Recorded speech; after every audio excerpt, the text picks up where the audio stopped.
오늘 도망치고 싶을 때 읽는 책이라는 제목으로 하나님 말씀 증거하겠습니다.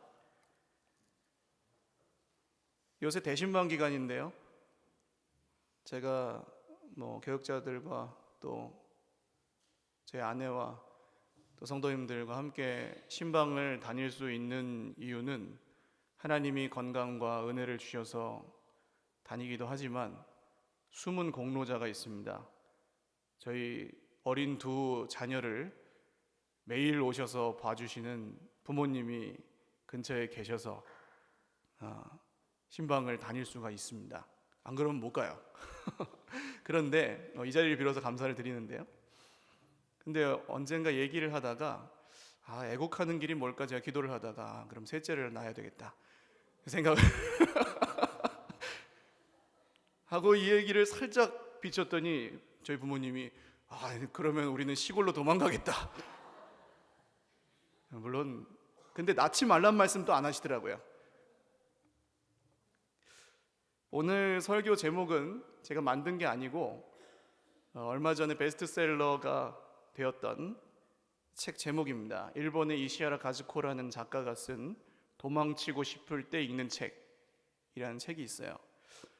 이 책이 왜 베스트셀러가 되었는지는 아마 책 제목만 봐도 이해하실 수 있을 것 같습니다. 사실 우리 모두는 그럴 때가 있습니다. 어떤 일로부터, 어떤 책임이나 역할로부터, 어떤 사람으로부터 도망치고 싶은 거예요. 그런 것들은 늘 악한 것들만은 아닙니다. 나쁜 거라서 도망치는 것만은 아니에요. 자녀를 돌보는 부모님이나 손주를 돌보시는 할아버지 할머니도 물론 예쁘죠. 근데 예쁘다고 해서 힘들지 않은 건 아닙니다. 모든 아이들은 끊임없이 자기가 원하는 걸 요구하고 부모는 그런 요구를 들어주다가 분명히 아이를 사랑하기는 하지만 서서히 지쳐갑니다. 반대로 자녀들도 부모의 과도한 기대나 또 스트레스를 자녀에게 푸는 경우도 있잖아요. 그럴 때는 자녀들도 도망치고 싶습니다.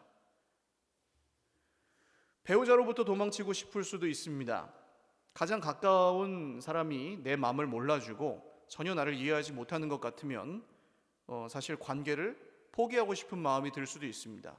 물론 헤어지지 않더라도 마음을 닫고 이제 그냥 대화도 없이 마음을 나누지 않고 살아가는 부부들도 믿지 않는 분들 중에 굉장히 많습니다.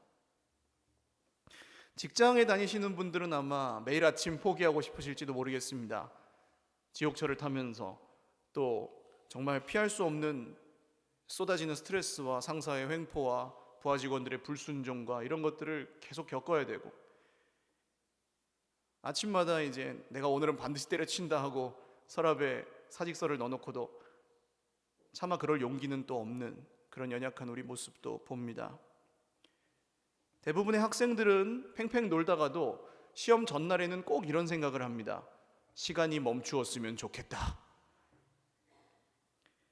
아마 근데 그런 생각을 하는 학생들은 시간이 멈추면 또 시간이 많이 생겼네 하고 딴 걸 할 거예요. 그냥 시험의 압박으로부터 도망치고 싶은 마음인 거죠. 지금 당장 문제는 없을지라도 도망치고 싶다는 생각을 한 번도 해보지 않은 분은 아마 이 자리에 없으실 겁니다. 그리고 이런 일이 앞으로도 우리에게 없으리라고 장담할 수 없습니다. 그래서 아마 계속 얘기하면 밤을 새도 부족할 것 같고요, 많은 분들이 무언가로부터 도망치고 싶은 욕구를 시시때때로 느낀다는 건데, 이렇게 무언가로부터 도망치고 싶을 때, 포기하고 싶을 때 우리는 어떻게 해야 될까요? 첫 번째로 내가 힘들다는 것을 원망하지 않고 말할 수 있어야 합니다.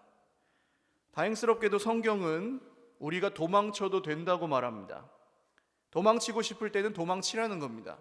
피하고 싶으면 피하라는 거예요. 28절 같이 읽겠습니다. 시작. 수고하고 무거운 짐진 자들아 다 내게로 오라. 내가 너희를 쉬게 하리라. 아멘. 이 말씀은 예수님이 하신 말씀입니다. 도망쳐도 되는데, 피해도 되는데 누구에게 피하라고 하십니까? 예수님에게 오라고 하십니다. 그런데 어떤 사람들에게 오라고 하십니까?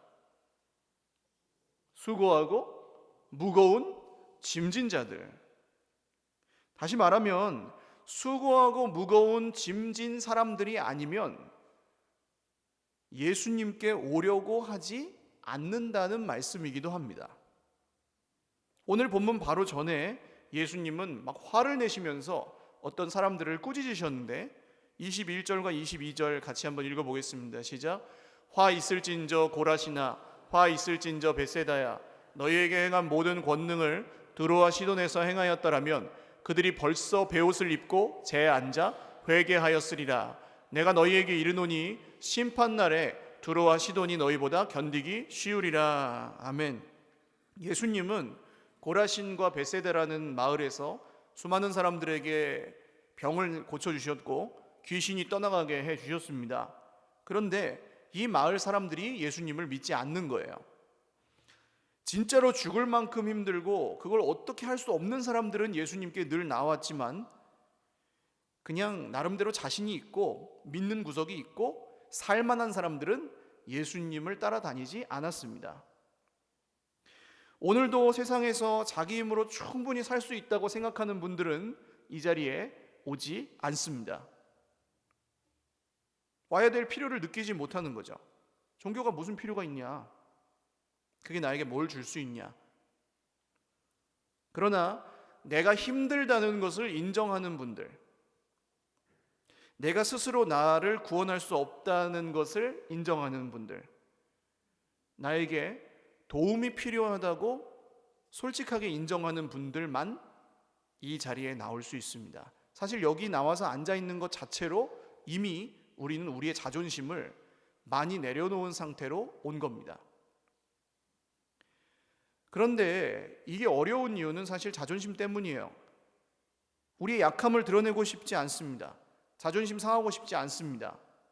사람에게 말하면 그게 약점이 되거나 가십거리가 되죠. 그래서 힘들다는 말, 그 힘든 걸 내가 어떻게 할 수 없다는 말을 잘 못합니다.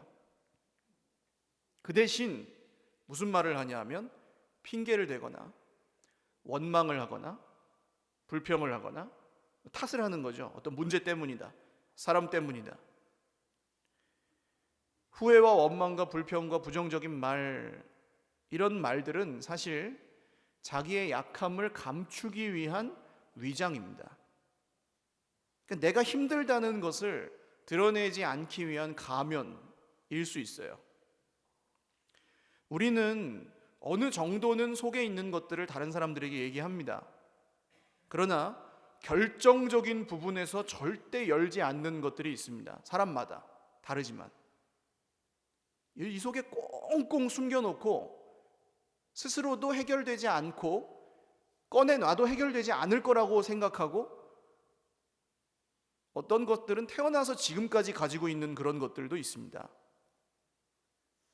그게 바로 예수님이 말씀하시는 수고하고 무거운 짐진 자들이 들고 있는 무거운 짐이에요. 이런 종류의 짐은 스스로 어찌할 수 없고 사람이 누가 어떻게 해주지도 못합니다. 그래서 그 짐을 가지고 있는 사람은 자기가 서서히 죽어간다고 느낍니다. 마음이 죽는다는 표현이 굉장히 적당할 것 같아요.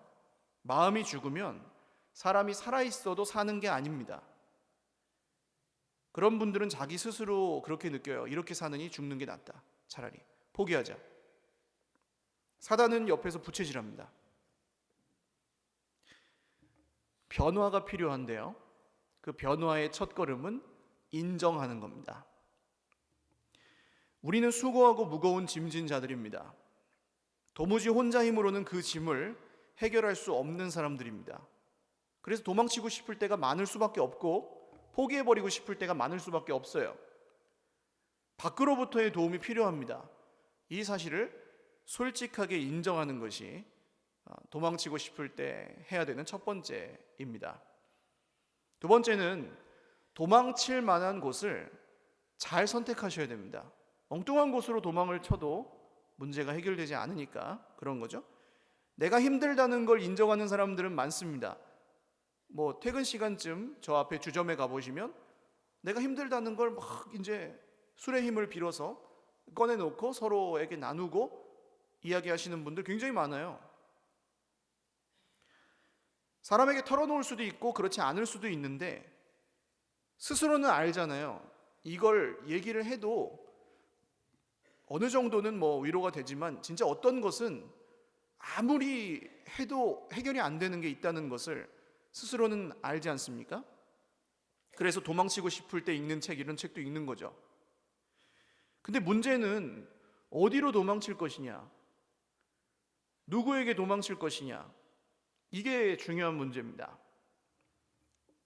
사람에게 도망친다면, 누군가 나를 도와줄 사람이 있다면 사람은 보통 거기로 도망을 치죠. 전화를 하죠.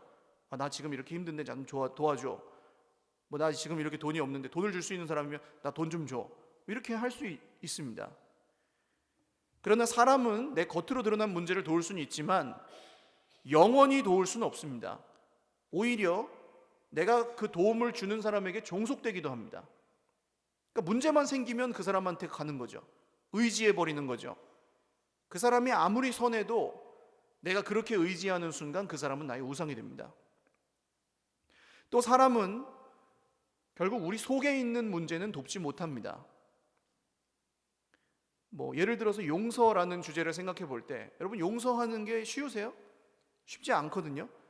어떤 분들은 돌아가신 부모님에게 당한 그 학대나 이런 것들을 용서하지 못해서 마음에 아직도 힘들어 하시는 분들도 있어요. 근데 죽은 사람은 어떻게 용서합니까? 근데 어떤 상담가들은 그런 무거운 짐진 사람들에게 뭐라고 하냐면, 용서라는 개념 자체를 그냥 무시해라. 용서가 어디 있냐, 세상에. 사람 다 그냥 자기 맘대로 사는 거지. 그 사람은 그 사람 맘대로 했고 너는 네 맘대로 해라. 그렇게 생각해야 편하지. 죽은 사람 어떻게 용서할래? 용서하지 마라. 용서라는 건 없다. 네가 용서할 수 있냐? 이렇게 이제 상담을 해요. 그러면 편해집니까, 근데? 용서하지 않고 진짜 그렇게 편해질 수 있다면 용서라는 건 아예 없다, 원래부터. 그러면 그렇게 따르겠는데 이 속에 있는 응어리와 상처 같은 건 그렇게 간단한 게 아니잖아요. 어떤 분들은 돈으로 도망칩니다. 왜냐하면 우리가 걱정하고 염려하는 대부분의 것들이 사실은 돈으로 해결이 되기 때문이에요. 실제로 웬만하면 돈으로 해결이 됩니다. 그러나 그만큼 원하는 만큼 돈을 가지기도 어려울 뿐더러 사람으로 피할 때 사람을 우상으로 섬기잖아요. 돈으로 피하면은 뭘 우상으로 섬길까요? 돈을 우상으로 섬기게 되어 있습니다. 그럼 문제가 생기면 다 뭘로 해결하려고 할까요? 돈으로 해결하려고 합니다. 그러면 그 사람이 돈이 없을 때 하는 생각은요, 돈이 없는 게 내 인생의 가장 큰 문제다 라고 생각하게 됩니다. 그게 현실이기는 하지만 사실과는 좀 다르죠. 우리가 다 알고 있습니다. 돈이 원하는 만큼 있어도 여러분 만약에 로또 복권을 맞으셨어요? 보통 어떻게 하십니까? 친척도 없고 친구도 없고 아무도 아는 사람 없는 곳으로 도망치잖아요. 많은 분들이. 그래도 해결 안 되고 돈을 가지고 또 다른 도망칠 곳을 찾습니다. 돈을 가지고 쾌락을 하든지 돈을 가지고 명예를 찾든지 그렇죠. 피할 곳을 제대로 찾지 않으면, 제대로 선택하지 않으면 우리는 끝이 없는 도망자의 삶을 살게 된다는 것이죠. 예수님은 그렇게 헤매는 우리들에게 오늘 뜬구름 잡는 식으로 얘기 안 하시고 정확하게 얘기하십니다. 내게로 오라. 할렐루야. 내게 와서 배우라. 예수님에게 오라는 거예요. 다른 길을 찾지 말고 더 이상 나랑 만나자고 말씀하십니다. 사랑한다고 하면서 만나주지 않으면 그게 사랑하는 겁니까? 사랑하면 만나주는 거죠. 난 널 사랑해. 근데 내가 좀 바빠. 다른 사람 보낼게. 그 사람이 널 도와줄 거야. 이거 아니에요. 사랑하면 만납니다. 그래서 예수님은 이 땅에 오셨습니다. 할렐루야. 다른 목적은 전혀 없습니다. 우리를 만나시기 위해서, 우리를 직접 도우시기 위해서 이 땅에 오셨습니다. 그리고 임마누엘, 무슨 뜻이에요? 하나님이 우리와 함께 계신다. 할렐루야. 2000년 전에만 함께 계신 게 아니고 지금도 임마누엘, 우리는 임마누엘 예수님을 믿습니다. 지금도 우리와 함께 하시는 하나님, 예수님이 지금도 우리와 함께 계십니다. 예수님을 믿는 분이라면 절대로 부정할 수 없습니다. 성령께서 지금도 우리와 함께 계시면서 다 알게 해주십니다. 우리가 예수님을 믿어도 여전히 삶이 힘들 수는 있지만 진짜로 믿으면 절대로 그분은 우리를 외롭게 내버려두지 않으십니다. 도와주십니다. 기독교의 진리는 죽은 다음의 얘기가 아닙니다. 굉장히 실제적이고 현실적인 얘기고, 오늘 죽음과 이런 도망칠 수많은 이유들과 문제와 걱정과 염려로 힘들어하는 우리들을 도우시는, 살아계시고 우리와 함께 하시는 하나님에 대한 이야기입니다. 기독교는 많은 사람들이 얘기하는 것처럼 고집스럽고 완고하지 않습니다. 여기에만 구원이 있으니 다른 건 다 가짜다, 그렇게 표현하시는 분들도 있겠죠. 그러나 그게 아니라 우리는 오늘 예수님 뭐라고 하세요? 나는 마음이 온유하고 겸손하니 내게로 와서 배우라. 우리는 고집스럽고 편협한 길을 택한 것이 아니고 가장 좋은 길을 택했습니다. 할렐루야. 우리는 이제 알고 있습니다. 여기저기 도망쳐본 결과 이 길이 제일 나아요. 비교할 수 없을 만큼 이 길이 좋아요. 예수님이라는 길. 할렐루야. 그걸 믿는 사람들이 여기서 힘을 얻는 겁니다. 그걸 믿는 사람들이 예배할 때 기쁨을 회복하는 겁니다. 그걸 믿는 사람들이 형편이 바뀌지 않아도 이 속이 바뀌어서 하나님을 찬송하고 감사하게 되는 거죠.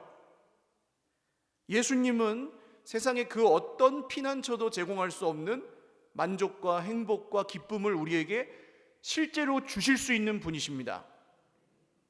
진짜 피난처, 진짜 도움, 진짜 복.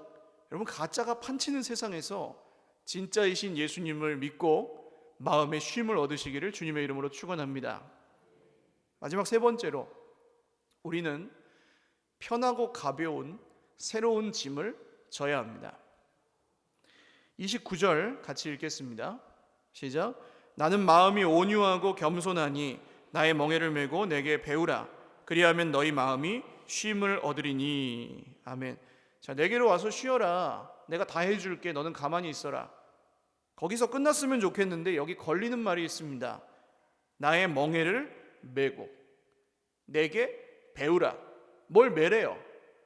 뭘 배우래요? 그래서 이 말씀을 들으면 어떤 분들은 속으로 이런 생각을 하실 겁니다. 아, 역시 세상에 공짜는 없어. 수고하고 무거운 짐은 내려놓으라 그러더니 뭘 또 메라 그러네. 역시 그럴 줄 알았어. 역시 수고와 무거운 짐은 가져가고 또 다른 더 무거운 짐을 주는 게 좋은 교지. 그렇게 생각하시는 분도 있을지 몰라요. 그러나 정말 그렇습니까? 정말 그렇다면 예수님이 왜 이렇게 앞뒤가 안 맞는 말씀을 하실까요? 30절도 한번 읽어보겠습니다. 시작. 이는 내 멍에는 쉽고 내 짐은 가벼움이라 하시니라. 아멘. 이건 또 무슨 말씀입니까? 예수님의 멍에는 쉽고 예수님의 짐은 가볍대요. 가벼움은 짐 아닙니까? 짐이지. 짐은 짐이지. 그래서 안 믿는 분들이 굉장히 많습니다. 하나님이 살아계시고 예수님이 그렇게 오셨고 이런 것들을 믿는다고 해요. 근데 예수님을 믿으면 이것도 해야 되고 저것도 해야 되고 그것도 해야 되고 하는데 그걸 나는 할 자신이 없다. 그래서 아직 못 믿겠다. 이런 분들을 제가 상당히 만납니다. 어느 정도 진심으로 얘기하면은 이 복음의 객관적인 사실에 대해서는 받아들이시는데 내가 그걸 믿으면 이런 것들도 해야 되고 저런 것들도 해야 되니까 부담스러워서 못하겠어요 라고 말씀하시는 분들 굉장히 많아요. 근데 믿는 분들은 알죠. 진짜 믿는 분들은 이 짐은 진짜로 쉽고 할렐루야 진짜로 가볍습니다. 아멘이 안 나와요, 여러분. 왜 진짜로 쉬운지 말씀을 드리겠습니다. 사실 우리 인생에 존재하는 이 수고와 무거운 짐의 진짜 정체는 책임감입니다. 그 자체로는 그렇게 악한 것도 아니에요. 그래서 정체를 잘 드러내지 않습니다. 아버지에게는 아버지의 책임이 있습니다. 그 책임을 다하지 못하면 아버지는 고통스러워합니다. 어머니에게는 어머니의 책임이 있고 그 책임을 다하지 못할 때 굉장히 고통스러워합니다. 이것만큼은 내가 해야 된다. 선한 거죠. 근데 그걸 다 못해요. 그래서 무거운 짐이 되어서 우리를 내리누릅니다. 그게. 그럴 때 도망치고 싶은 거죠. 내가 내 앞가림을 하고 싶습니다. 남에게 아쉬운 소리 하지 않고 살고 싶습니다. 그러려면 돈이 있어야 됩니다. 내가 내 인생을 책임지기 위해 사는데 그게 거꾸로 나를 힘들게 하고 스트레스 받게 하고 지치게 합니다. 돈이 없잖아요, 우리는. 내가 다 통제하고 싶습니다. 내 손이 닿는 영역은 내가 책임도 지고 싶고 내 손에 다 들어와야 불안하지 않고요. 내가 지켜야 되니까 그게 내 책임이라고 생각합니다. 그런데 줄줄 셉니다. 어디서 새는지는 모르겠는데 새요. 줄줄줄줄줄 새요. 나는 최선을 다하고 있으니까 내 문제는 아닌 것 같고 문제는 다른 사람에게 있거나 어떤 다른 문제가 있겠지 하고 계속 불안해합니다. 원망하거나 탓하거나. 그래서 원망과 불평과 분노가 생깁니다. 나는 그냥 책임을 다하려고 하는 것밖에 없는데 내 옆에 사람들이 고통을 받습니다. 그럴 때 아마 속으로 그럴걸요? 그 책임 다 안 하셔도 되니까 그렇게 화내지 마세요. 근데 이걸 알면서도 안 됩니다. 우리가 다 인정합니다. 옳은 길을 모르면 몰라도 옳은 길을 알면 아는 대로 살아야 된다는 걸 인정하지 않는 분이 없어요, 세상에는. 믿지 않는 분들도 그건 인정해요. 그러니까 아는 대로 살지 않는 분들이 뉴스에 나오면 손가락질 하잖아요. 어떻게 저럴 수가 있냐 그러고 쉽게. 근데 막상 내 인생을 보면 어때요? 나도 못합니다. 아는 대로 살지 않고 살지 못합니다. 시험 전날 학생 공부 열심히 해야 됩니다. 가벼운 것부터 얘기해 볼게요. 근데 공부를 다 열심히 하는 건 아닙니다. 책임을 다하지 못했으니까 힘들어하는 거죠. 다이어트를 하고 있는 사람이 불타는 금요일에 남편이 치킨을 시켜놨습니다. 그러면 먹어야 돼요? 안 먹어야 돼요? 다이어트를 하고 있습니다. 밤 12시에 치킨 먹어야 돼요? 안 먹어야 돼요? 다이어트 하는 사람은 안 먹어야 됩니다. 근데 먹습니다. 옳은 길을 알아도 못합니다. 다이어트는 늘 내일부터예요. 건강을 유지하기 위해서 운동도 하고 심지어는 끊어야 될 게 있는데 그걸 못합니다. 그래서 건강이 안 좋아지는 걸 아는데도 못해요. 그래서 힘들어합니다. 책임을 다하지 못했으니까. 해야 되는데 하면서 삽니다. 이런 것들이 별거 아닌 것 같지만 우리의 짐이에요. 좀 더 깊이 들어가서 가족을 사랑해야 된다는 걸 알지만 우린 사랑하지 않습니다. 않을 때가 많습니다. 사랑하지 못할 때도 많고. 용서해야 된다는 걸 배웠지만 용서가 아예 안 되는 경우도 있습니다. 안 돼요. 그냥 그건 안 되는 겁니다. 나한테 뭐라고 할 것도 아니에요. 안 돼요. 용서하고 싶어도 용서할 능력이 우리 속에 없습니다. 지금 하나님이 우리에게 뭘 원하시는지 우리는 대부분 압니다, 사실. 하나님이 버리라고 하시는 것들을 우리는 압니다. 우리 스스로 포기하고 좀 내려놔야 될 것들을 압니다. 알아요. 근데 알면서도 버리지 못합니다. 버리지 않습니다. 바뀌어야 된다는 건 다 동의합니다. 근데 바뀌려고 하지 않습니다. 사람은 하나님을 섬기지 않으면 다른 무언가를 섬겨요, 늘. 그래서 안 바뀌는 거예요. 그게 우리의 수고하고 무거운 짐입니다. 내가 다 책임져야 되니까. 짐 자체가 무거운 게 아니고 스스로 거기서 벗어날 수 없다는 게 진짜 문제입니다. 그래서 어쩔 수 없이 계속 다 내가 책임지려고 합니다. 그것이 우리가 가진 무거운 짐의 진짜 정체입니다. 예수님은 짐을, 새로운 짐을 지라고 우리에게 말씀하시는데요. 이 짐의 소유권을 잘 보셔야 됩니다. 수고하고 무거운 짐진 자 할 때 그 짐은 누구 것입니까? 수고하고 무거운 짐진 그 사람의 것이죠. 내 것입니다. 내 짐. 내 짐이니까 누가 책임져야 돼요? 내 짐은 누가 책임져요? 내가 책임져야죠. 그런데 나의 멍에, 내 멍에, 내 짐이라고 여기 말씀하실 때 그럼 그 짐은 누구 것입니까? 여기 말하는 짐은 누구 거예요? 말씀하시는 분 거겠죠. 예수님 짐입니다. 그러면 누가 책임지신다는 겁니까? 그 짐은 예수님이 책임지신다는 말씀입니다. 이 말은 바꾸어 말하면 네가 다 책임지려고 해서 굉장히 힘들었지, 내가 다 안다. 이제는 더 이상 네가 다 책임지지 않아도 된다. 내가 책임질 테니까. 네가 다 책임지려고 해서 힘들었지, 그동안 수고했다. 힘들기만 하고 얼마나 고생했니?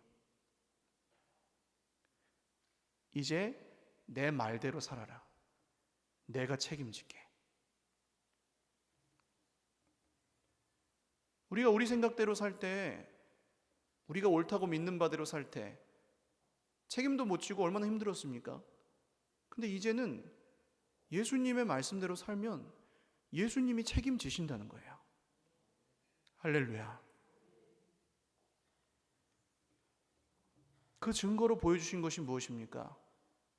원래는 우리가 죽어야 되고, 원래는 우리가 거기서 피 흘려야 되는 십자가에 예수님이 직접 죽으셨어요. 그렇게 안 하셔도 되는데, 사실 우리는 그런 걸 원하지도 않아요. 뭐 누가 거기 죽으라고 했어요? 믿지 않는 사람들은 그렇게 얘기해요. 알지도 못하는 우리를 위해, 예수님을 알려고 하지도 않는 우리를 위해 십자가에 죽으셨다는 겁니다. 그 무거운 짐을 2000년 전에 이미 우리를 위해 지셨다는 거예요. 대신.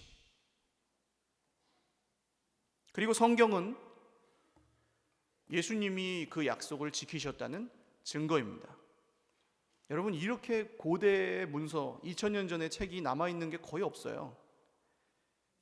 이 책은 마케팅을 하지 않아도 여전히 팔립니다. 잘 팔립니다.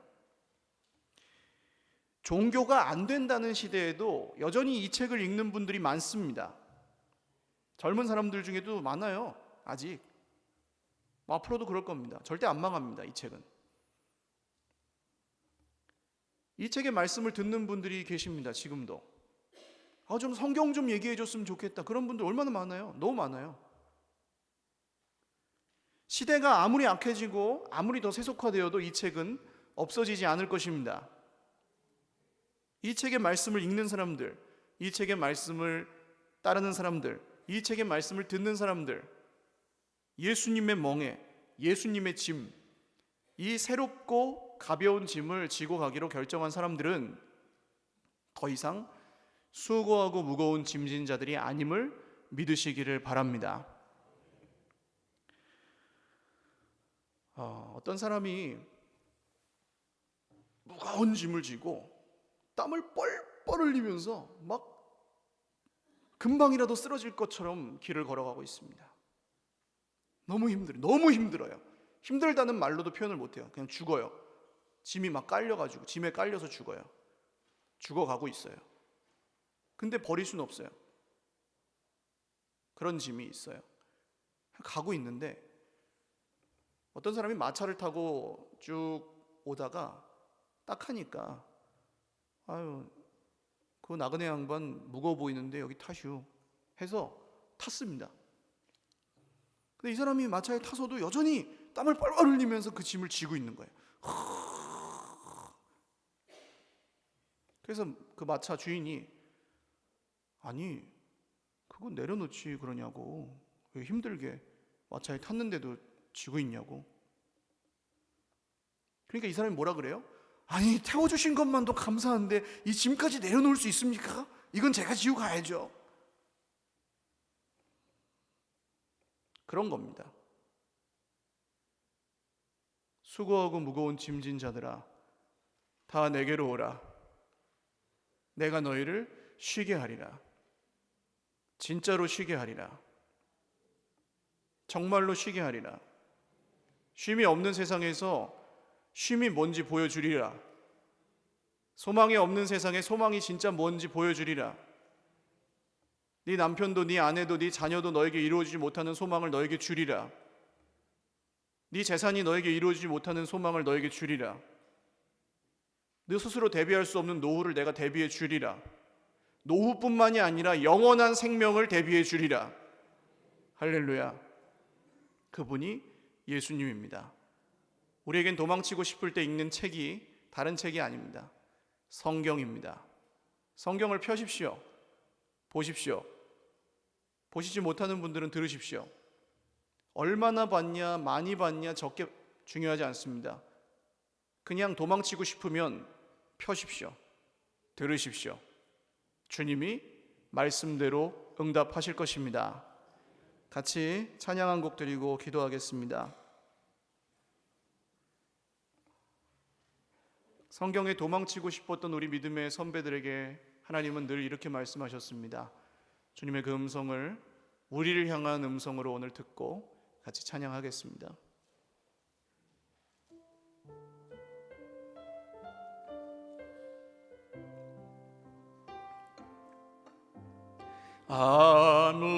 아무것도 두려워 말라. 주 나의 하나님이 지켜주시네. 놀라지 마라. 겁내지 마라.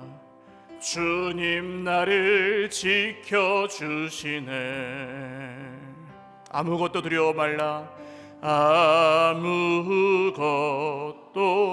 두려워 말라. 주 나의 하나님이 지켜주시네. 놀라지 마라. 겁내지 마라. 주님 나를 지켜주시네. 내 맘이 힘에 겨워 지칠지라도, 내 맘이 힘에 겨워 지칠지라도 주님 나를 지켜주시네. 세상의 험한 풍파 몰아칠 때도 주님 나를 지켜주시네. 주님은 나의 산성, 주님은 나의 요새, 주님은 나의 소망, 나의 힘이 되신 여호와. 다시 한번 고백하겠습니다. 아무것도 두려워 말라. 아무것도 두려워 말라. 주 나의 하나님이 지켜주시네. 놀라지 마라. 겁내지 마라. 주님 나를 지켜주시네. 내 맘이 힘에 겨워 지칠지라도, 내 맘이 힘에 겨워 지칠지라도 주님 나를 지켜주시네. 세상의 험한 풍파 몰아칠 때도 주님 나를 지켜주시네. 주님은 나의 산성, 주님은 나의 요새, 주님은 나의 소망, 나의 힘이 되신 여호와. 기도드리겠습니다. 수고하고 무거운 짐진 자들아, 다 내게로 오라. 내가 너희를 쉬게 하리라. 예수님이 우리를 쉬게 하십니다. 그 약속을 2000년 전에도 지키셨고 지금도 지키십니다. 심지어는 우리가 예수님을 모를 때 예수님은 우리의 짐을 대신 이미 져주셨습니다. 이제 예수님을 알기 원하고 예수님의 말씀대로 살기 원하는 저와 여러분에게 더 이상 우리의 책임이 아닌, 무거운 짐이 아닌 새로운 짐, 가벼운 짐, 행복한 짐, 소망의 짐, 전혀 이 세상의 것과는 완전히 다른 새로운 짐을 지고 살 수 있도록 해주십니다. 주님, 오늘 말씀대로 우리에게 응답하여 주시옵소서. 우리를 긍휼히 여겨 주시옵소서. 우리의 마음을 열고 우리의 약함을 인정하고 주님 앞에 나아가게 하여 주시옵소서. 기도하겠습니다. 하나님 아버지, 말씀대로 응답하시는 주님을 믿습니다. 오늘 우리는 도움이 필요합니다. 도망치고 싶을 때가 많습니다. 포기하고 싶을 때가 많습니다. 책임을 다 지지 못해서 힘들어하고, 그런데도 여전히 책임지려고 합니다. 도저히 못 견디겠습니다. 주님, 이렇게는 못 살겠습니다.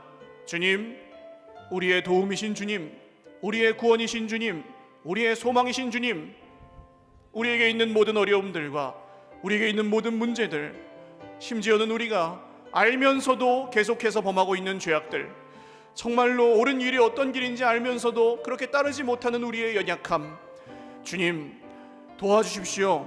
오늘 주의 백성들에게 말씀대로 주님께 온 하나님의 사람들에게 온유하고 겸손하신 주님이 쉼을 주시고 새로운 삶을 열어 주시옵소서.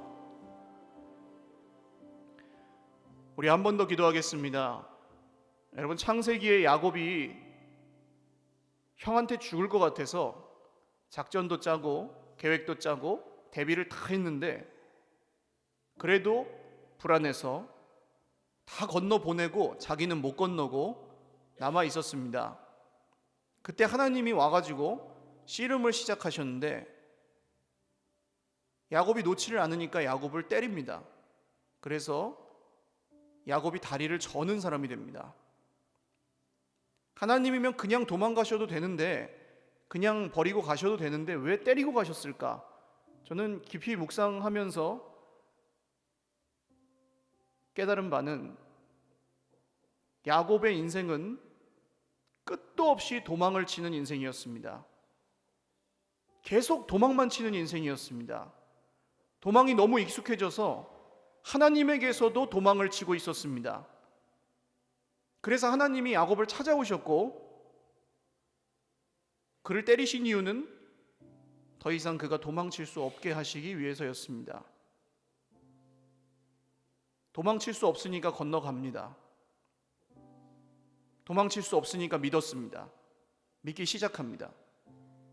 아마 인생에 정말 벼랑 끝에 코너에 몰려 있다고 스스로 느끼시는 분들이 이 자리에도 계실 것입니다. 다른 데서 도움을 구하지 마십시오. 믿으시면 의지하십시오. 진짜로 믿으시면 내려놓으십시오. 맡기십시오. 책임지려고 하지 마시고 책임져 주신다니까 새로운 짐을 받으십시오.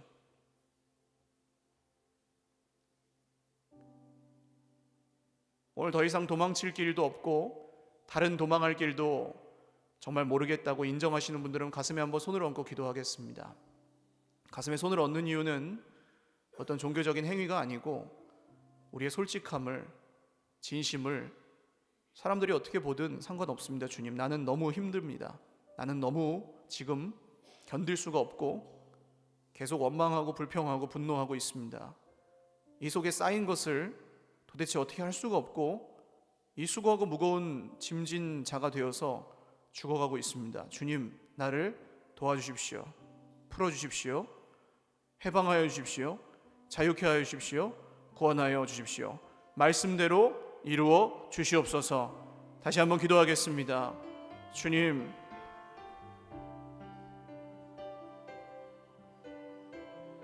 인생의 벼랑 끝에 몰려있는 형제 자매들이 있습니다. 도저히 스스로의 힘으로는 빠져나올 수 없는 기가 막힐 웅덩이에 빠져있는 지체들이 있습니다. 어떻게 이길 수 없는 외로움과 어떻게 이길 수 없는 상처와 어떻게 할 수 없는 분노와 어떻게 할 수 없는 불평과 어떻게 할 수 없는 문제들에 완전히 억눌리고 짓눌려서 야곱처럼 도망치고 있는, 하나님으로부터도 도망치고 있는 지체들도 있습니다.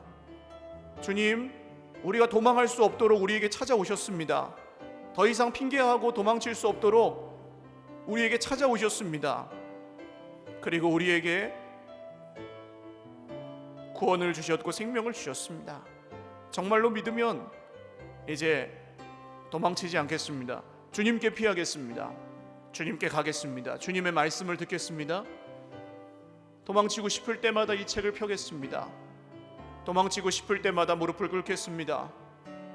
주님 말씀대로 살면 주님이 책임져 주신다 하셨습니다. 믿겠습니다. 주님, 다른 길, 복잡한 길 더 이상 토론하지 않아도 우리가 이제 믿겠습니다. 주님, 우리를 도와주시옵소서.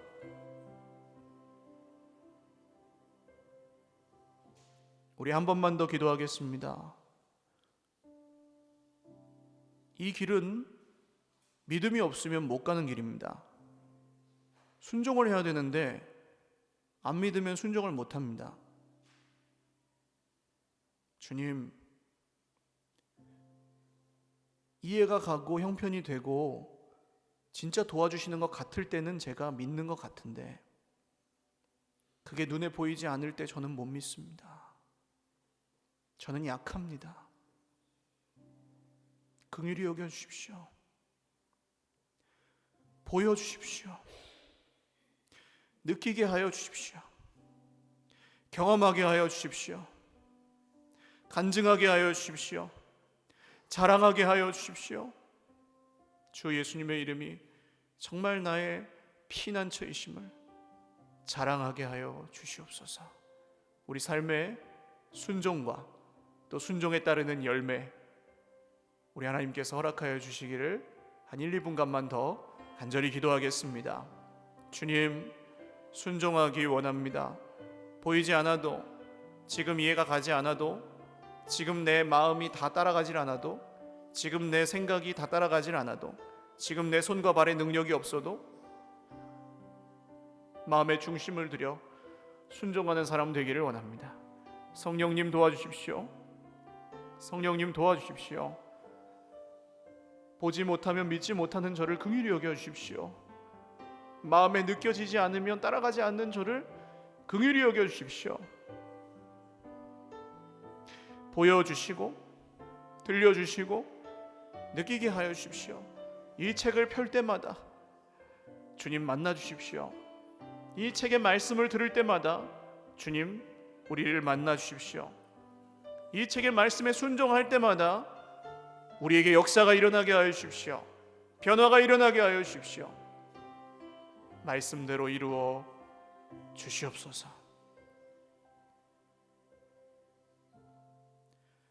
하나님 아버지, 수고하고 무거운 짐진 자들입니다. 도망치고 싶을 때가 너무 많습니다. 포기하고 마음을 닫고 살아갈 때도 많고, 심지어는 하나님에게서도 우리는 도망치려 합니다. 우리를 긍휼히 여겨 주시옵소서. 우리에게 도움이 필요합니다. 엉뚱한 곳으로 도망쳤다가 늘 더 많은 고생을 하였습니다. 이제는 참으로 우리의 피난처요, 참으로 우리의 요새요, 참으로 우리의 산성이신 주님께 피하겠습니다. 하나님께 피하는 자들에게 복이 있다 말씀하셨습니다. 말씀대로 이루실 줄도 믿습니다. 특별히 오늘 인생의 벼랑 끝에 몰려있는 형제 자매들이 있습니다. 낙심과 절망에 지쳐 있는 형제 자매들이 있습니다. 더 이상 도망칠 곳도 없고 도망할 곳도 없는 지체들이 있습니다. 주님, 수고하고 무거운 짐은 내려놓고 주님의 멍에를 메고 주님의 짐을 쥐고 주님께 나아가게 하여 주시옵소서. 주님께 배우게 하여 주시옵소서. 마음의 쉼을 얻고 평강을 얻게 하여 주시옵소서. 소망 없는 세상에 소망을 회복하여 주시옵소서. 이르실 주님을 기대하옵고 예수님의 이름으로 기도 올리옵나이다. 아멘. 우리 하나님께 영광의 박수 올리겠습니다.